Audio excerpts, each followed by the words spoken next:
Hello, this is Matt on the Moon Lambo channel. I've got a brand spanking new article for you today, and it's about institutional money, and it's coming for XRP and a bunch of other coins. I'll lead with XRP. This is an XRP-centric channel, but I'll give you the specifics on that. It comes from Wired, and Daily Hodl ended up covering that. And also, did you know you can send XRP by text message on your phone? Some of you probably say, yes, I know that. I did not. I learned that today. I'll be sharing with you some details on that. I'm willing to bet a lot of people are unaware that's possible. And then I'll wrap up the video with a piece from CoinDesk, and it's about the youngest Bitcoin millionaire. What is this young chap doing with his Bitcoin millions? I'll share that with you.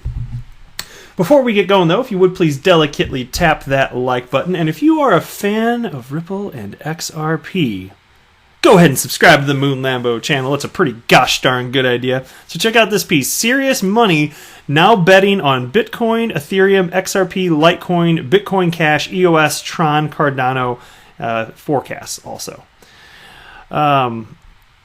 The efforts to woo Wall Street investors into the world of Bitcoin and cryptocurrency are beginning to pay off, and mainstream tech outlets are taking notice. A new article from Wired highlights the birth of Fidelity's Bitcoin custody service and the coming launch of Bakkt's physically settled Bitcoin futures as two signs that serious money is starting to enter the market. The piece also notes the relatively small size of the overall crypto market compared to traditional assets. And here's a quote from the piece now, and this is kind of enlightening from my perspective anyway. So, is crypto the next big thing in institutional investment, or is this fighting over scraps? For now, crypto custody still involves a relatively small pool of money. Coinbase got a boost earlier this month when Grayscale Investments moved its $2.7 billion worth of crypto funds from Xapo to Coinbase, more than doubling the company's assets under custody. That's tiny compared with the trillions under management for a company like Fidelity. Still, companies like Coinbase and Fidelity think there's room for growth.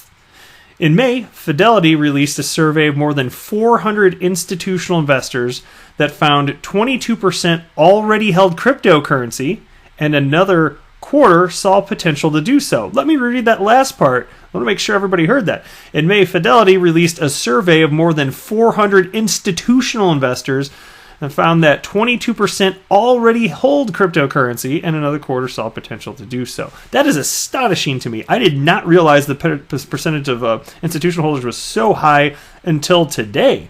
That is something, and more is on the way. It is, and think about it. This is not stupid money.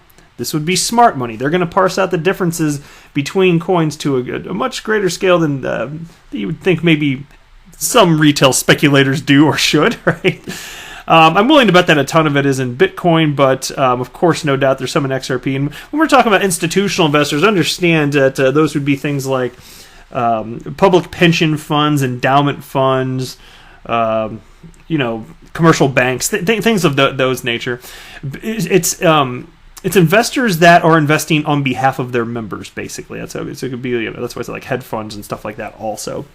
And so I'm telling you, people are going to want to have exposure to this asset class. It could not be more clear, and that is the direction we're going, and that's why I'm so thrilled that we have the opportunity here to invest before the vast majority of institutional buyers got in and other humans around the world.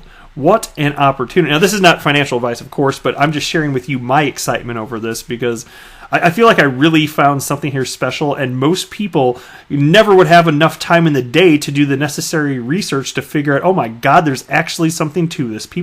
Most people, unfortunately, even if they're intelligent enough to figure it out on their own, they're not exposed to it, and they're just going to find out after the fact. I feel very grateful to have just stumbled into this, and then I actually did spend the time in late 2017 rather, and beginning of 2018, really learning about how all this works and how XRP could be used, why it's special, all that good stuff. Very fortunate to have gone into that. So anyway, next piece here, and this is I got this from Brad Kimes, Investment Perspectives.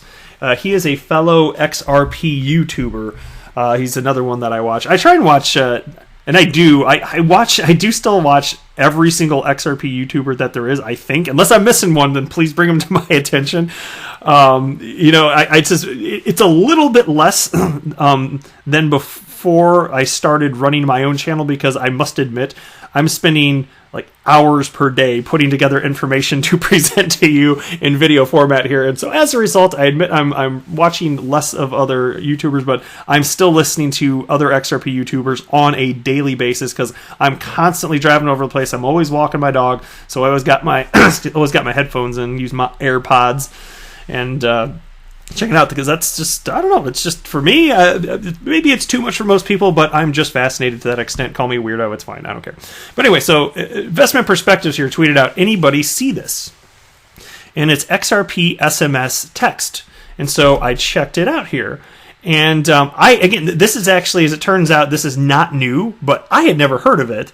And so it's actually kind of cool to me when there's something that's existed for a long time regarding XRP that I just didn't know about. So this is one of those things. Maybe you know about it, maybe you don't. But send XRP using text messages. When sending funds, both you and the recipient will receive a text message, so you can even send XRP to people that never used XRP text before. And it's awesome. You can click on, I think it just goes, yeah, that's right. Okay. So it says, how does it work? You can send commands by sending a text message to one of the XRP text bot numbers, and then they're listed there. By sending a message to the XRP text bot, you can deposit, withdraw, or send funds to another mobile phone number. When sending funds, both you and the recipient will receive a text message, so you can even send XRP to people that never used XRP text before, which is which is pretty awesome. It works pretty much like XRP Tipbot. And then it states here, send amount to number. So this is like, it's what to send. Send amount to number. Send the specified amount to a mobile phone number. If you don't enter a country code, the country code of your own number will be used. Deposit. A destination wallet address and your personal destination tag will be sent to you, so you can fund your XRP text account. And then it says withdrawal amount to wallet. Withdraw the specified amount of XRP to wallet. Your withdrawal will proceed immediately.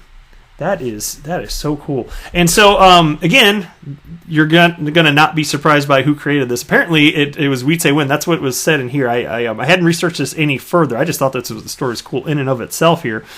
But where is it down here? Here we go. Yeah. Somebody named Salvo Leon wrote, it's from Wietse Wind, creator of XRP Tipbot, used it a few times. And then Zerpinator XXX wrote, yep, he created this like almost 2 years ago. At least sending XRP via text message, if I'm correct.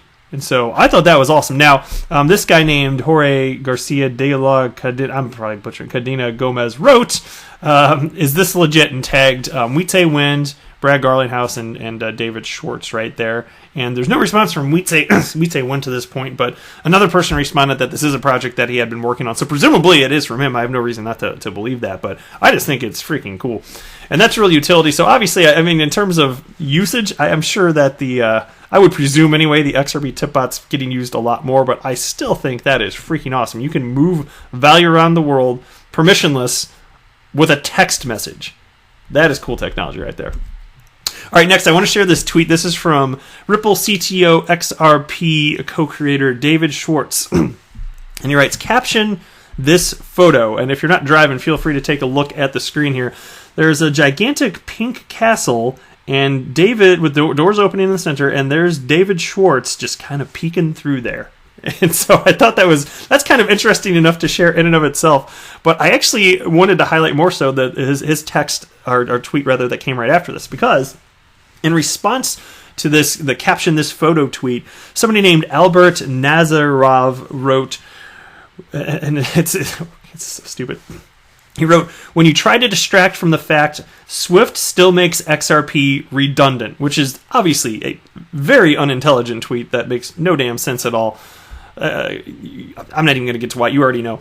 But David Schwartz responded to this. Here's what he wrote. Swift is a centralized messaging system. XRP is actual value that can be anywhere and anyone's in seconds with nobody's permission needed. Bam.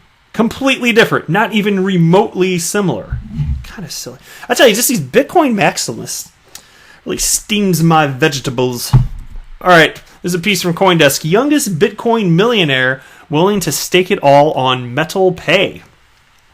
Metallicus, the startup behind the peer-to-peer payments platform MetalPay, received an undisclosed angel investment from the youngest Bitcoin millionaire, Eric Finman. In partnership with MetalPay CEO Marshall Hayner, the two look to develop the first all-in-one cryptocurrency banking platform, which includes a 17 digital asset exchange, a digital bank, and a payments application with social features similar to Venmo. Founded in September, MetalPay has processed approximately $11 million in total payments from nearly 130,000 registered users across 38 states. On a monthly basis, the company processes $1 million in crypto or fiat for around 30,000 active users, according to Hayner. Finman staked a modest amount of Bitcoin to finance the development of the banking and exchange ecosystem, he said, which currently holds approximately $2 million in crypto and fiat on the platform, though Finman is willing to put his entire 400-something Bitcoin fortune to fund MetalPay's growth. The 20-year-old told CoinDesk, quote, "We're looking to beat Bitcoin," Finman said. "I've been a bit back and forth in the past. Crypto is dead / resurrect Bitcoin, but have found in recent months especially that the Bitcoin community is super fragmented." Yeah, no kidding. "And the actual usability for Bitcoin is minimal," Finman said. "This project is an attempt to move beyond the siloed developments within the crypto industry and become a usable financial tool," he said. Hayner agrees and said crypto has grown to mirror the existing financial industry rather than the open source community where he found his footing in the days when you could still mine Bitcoin on a MacBook. Before Metal's founding in 2016, Hayner helped to build Stellar, Dogecoin, and Block.io. The company previously received $3 million in funding from G2 Ventures, Gateway, and Shapeshift CEO Eric Voorhees. So, hey, you know what? A young guy trying to do something, I guess that's kind of cool. We'll see if anything comes of that. Man, can you imagine? I really, really, really wish I had known about cryptocurrencies back, way back in the day. Like, you know, if not 2009, then 2010 or 2011. But who knows? I mean, I'd like to think I'd be one of the people that would have seen there was something to it and invested accordingly, but who knows? Maybe I wouldn't have been. I'm not sure. Because I'll tell you, having jumped in 2017, I wasn't completely sold on crypto until I found out that new businesses could exist that could otherwise not exist if not for cryptocurrencies existed. For me, that was the moment where it was like, aha, that's why they're going to be here forever. Because other than that, you're talking about a use case where it's being, in theory, maybe one day used as money in place of fiat currencies. That's a use case which certainly technologically possible. Will it take hold societally? Verdict's still out on that one. I certainly think it's possible, but that's less of a certain use case than other ones that are actually occurring in the real world today. And so once I even just figured that out, I was like, oh, okay, cool. But maybe, who knows, maybe I could have seen the opportunity for remittance companies back then and then just gotten in anyway. I don't know. I'd like to think that I'd pretend like I'm the smartest guy in the room there, but who knows? Who knows? Maybe you would have, maybe you wouldn't have either. Who can say? But that's it for this video. Thank you so much for watching. I do appreciate all the support quite greatly. I am not a financial advisor. Do not buy or sell anything because of anything that I say or write. That would be a very, very, very bad idea. Until next time, to the moon, Lambo!